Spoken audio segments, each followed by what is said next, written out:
سے انہوں نے ایک فیصلہ لیا کہ ان تمام لوگوں کو باقبضہ پلاٹ دیے جائیں، لیکن ان کے ساتھ جب یہ مینجمنٹ کمیٹی آئی، ان کے ساتھ ایک ایم او یو سائن کیا گیا، ان کے ساتھ ایک دھوکہ دیا گیا، ان کو ایک لارا لپا لگایا گیا کہ یہ ہم بہت جلد جو ہے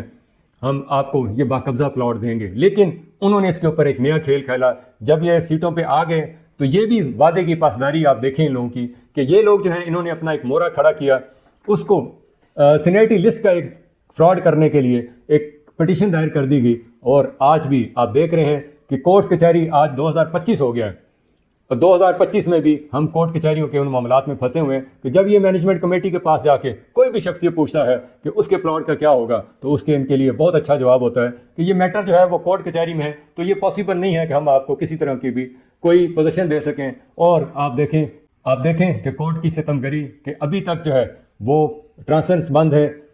ڈیولپمنٹ بند ہے، لیکن آپ جب بھی ان سے بات کریں گے تو وہ کورٹ کچہری کا بہانہ بنائیں گے، لیکن یہ جہاں پہ ایفیلیشن کر رہے ہیں وہاں پہ ڈیولپمنٹ بھی ہو رہی ہے، وہاں پہ پلاٹ بھی کریٹ ہو رہے ہیں، اور وہ کن کو دیے جا رہے ہیں؟ میری معلومات کے حساب سے تو کوئی ایسا متاثرہ شخص نہیں ہے جس کو وہ پلاٹ دیے گئے ہوں یا دیے جانے کی کوئی توقع ہو۔ ایک طرف وہ کہتے ہیں کہ ہم نے لکھ کے دے دیا ہے کہ 500 پلاٹ جو ہیں وہ تیار ہیں، اور جیسے ہی کورٹ آرڈر دے گا ہم 500 پلاٹ جو ہیں وہ دے دیں گے، لیکن میں دوسری طرف پی ڈی اے کے جو رہنما ہیں ان سے میری بات ہوئی تو انہوں نے یہ بڑی واضح طور پہ ہمیں بتایا کہ جب جگہ ہی نہیں ہے وہاں پہ 500 پلاٹ کیا ہے، 5 پلاٹ دینے کی جگہ نہیں ہے۔ ہاں جب یہ ایفیلیشن کرتے ہیں تو وہاں پہ پلاٹ بھی بنتے ہیں، کچھ ذمہ داروں کے نام پہ یہ لوگ بیچتے ہیں، کچھ ایفیلیٹر کے نام پہ بیچتے ہیں، کچھ ڈیولپر کے نام پہ یہ بیچتے ہیں، لیکن یہ پیسہ ان کے اندر ہی بانٹا جاتا ہے۔ یہ یہاں پہ کیا کر رہے ہیں، پی ڈی اے والے بھی بیچارے شرمندہ ہیں کہ انہوں نے ان کو ووٹ کیوں دیا، وہ ان کے ساتھ کیوں کھڑے، کیونکہ کل کو جو لوگ ہیں جنہوں نے پی ڈی اے کے کسی ممبر سے، جو تاجر برادری کا کوئی ممبر ہے، ان سے پلاٹ لیا ہوگا تو وہ پی ڈی اے سے یا اس شخص سے پوچھتا ہے کہ بھئی آپ نے وعدہ کیا تھا کہ یہ اتنے عرصے میں یہ پلاٹ ڈیولپ ہو جائے گا۔ ناظرین انشاءاللہ ہم یہ تمام تفصیلات جو اس کیس کے متعلق تھی وہ آپ کو ایک پوری کمپلیٹ ڈیٹیل کے ساتھ بتائیں گے کہ اس کے اندر کتنی پیشیاں ہوئیں،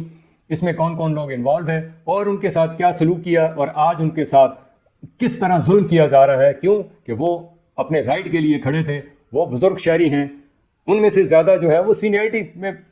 زیادہ تر لوگ جو ہیں وہ ریٹائر ہو چکے ہیں، اور بہت ساری خواتین بھی اس میں ہیں، کیونکہ میں نے ان کیسوں کو دیکھا جا کے کہ وہ خواتین، وہ بزرگ لوگ کس طرح کورٹ کچہریوں میں دھکے کھاتے پھرے ہیں،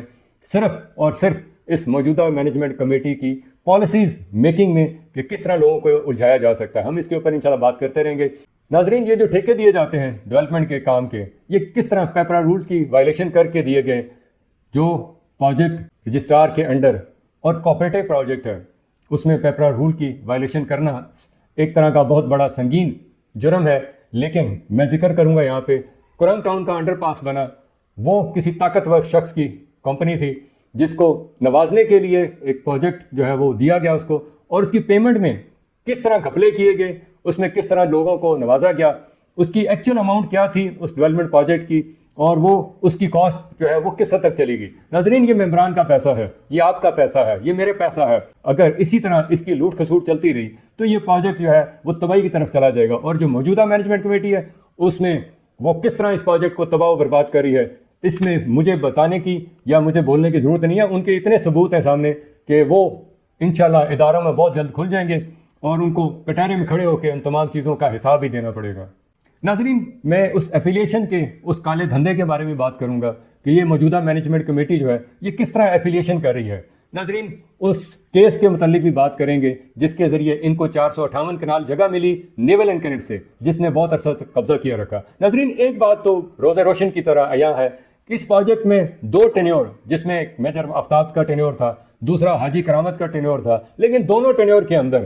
جو مین مورا تھا، جو مین اس پروجیکٹ کو چلا رہا تھا، وہ واجد نسیم سائی جو موجودہ مینجمنٹ کمیٹی کا سیکرٹری ہے، آج وہ پوری طرح اس پروجیکٹ کے اوپر چھایا ہوا ہے۔ آج اگر مینجمنٹ کمیٹی کے کسی شخص سے ہم پوچھیں کہ فلاں چیز کس طرح چل رہی ہے، فلاں کس طرح چل رہی ہے، تو اس کے پاس ایک ہی جواب ہوتا ہے کہ واجد بھائی سے پوچھ کے بتاؤں گا۔ صدر صاحب کی ہماری یہ حالات ہیں کہ صدر صاحب جو حاجی کرامت صاحب، ان کو کسی چیز کا پتہ ہی نہیں ہے۔ ناظرین ہم کوشش کریں گے کہ بہت جلد جو ہے مینجمنٹ کمیٹی کا بھی موقف لیں۔ ناظرین یہاں پہ جو الزامات ہیں ان کو ہم پورا رائٹ دیں گے کہ وہ اپنے آپ کو ڈیفینڈ کریں، اگر وہ ہمیں ٹائم نہیں دیں گے اور ڈیفینڈ نہیں کریں گے تو ڈیفینیٹلی ہمارا یہ رائٹ بنتا ہے کہ ہم مختلف اداروں میں جا کے اپلیکیشن دیں، وہ ثبوت دیں، اور کورٹ کچہری میں ہم اپنے وکیل کے ذریعے وہاں پہ حاضر ہو کے وہ 4 چیزیں ثابت کریں، تاکہ جو ثبوت ہیں وہ اپنی زبان خود بنتے ہیں. کورٹ کچہری میں ثبوتوں کو زبان دینے کے لیے وکلاء کی ضرورت ہوتی ہے. ہم سمجھتے ہیں کہ ہم لوگ کمزور ہیں، ممبران کمزور ہیں، ہم پیسے دے کے ایک وکیل کھڑا کریں گے، لیکن آپ کو کیا معلوم کہ آپ نے اے جی ایم کے اندر 4-5 کروڑ روپے جو ہیں وہ وکلاء کی فیس کے مد میں ہم سے وصول کر لی ہیں، اور آج آپ انہی وکلاء کے ذریعے ہمارے سامنے کھڑے کر دیتے ہیں. اور وہی وکلاء جو ہمارے پیسے سے، جس طرح اس ملک میں ہمارے ٹیکس سے وسائل کریٹ کیے جاتے ہیں، لوگوں کو سہولتیں دی جاتی ہیں، یہاں پہ وکلاء جو ہیں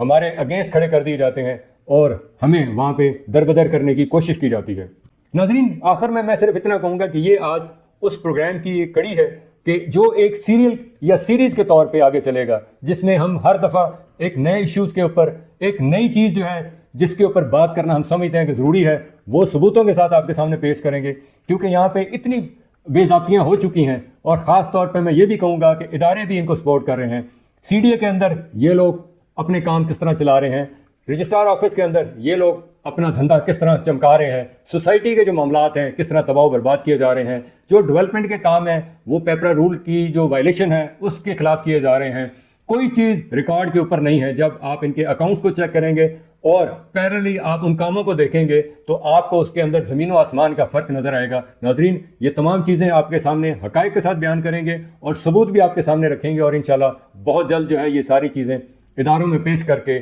ان کو پٹیرے میں کھڑا کیا جائے گا. ناظرین، ہمارا کانٹینٹ اگر آپ کو پسند آتا ہے تو ہماری ویڈیو کو زیادہ سے زیادہ شیئر کریں، کیونکہ کوآپریٹو ادارے کے اندر جو بے ضابطیاں ہو رہی ہیں اور ہونے جا رہی ہیں، ہم وقتاً فوقتاً آپ کو اس کے بارے میں آگاہ کرتے رہیں گے. اسی کے ساتھ اپنے ہوسٹ عرفان مجید کو اجازت دیں. اللہ تعالی ہم سب پہ اپنا رحم و کرم کریں. ہمیں بھی اپنی دعا میں یاد رکھیے گا. السلام علیکم ورحمۃ اللہ.